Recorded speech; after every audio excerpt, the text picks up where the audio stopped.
Leo tupo katika shamba la maboga au kwa kitaalamu tunaita kubita pepo. Leo nataka tujifunze tu kitu kimoja. Watu wengi tumezoea kwamba maboga hayapandwi au maboga hatuwezi tukafanya kilimo cha maboga. Sasa leo tutakuonesha tu kwa uzuri kwamba tuna shamba letu la kufundishia. Tumepanda maboga na kwa kitaalamu kama nilivyokuambia inaitwa kubita pepo. Nafasi nataka kuelezea kuhusu nafasi kati ya mche mmoja na mche mwingine, lakini pia nafasi kati ya mstari mmoja na mstari mwingine. Nafasi kati ya mstari na mstari ni sentimita 60 na nafasi kati ya mche mmoja na mche mwingine ni sentimita 45.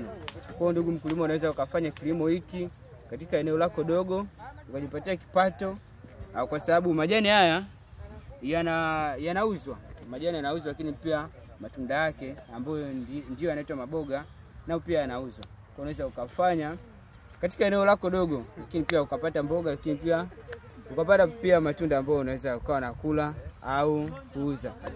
Langu jina Naftali Mabega, mpaka wakati mwingine. Ulama Flora Mgunda. Naam.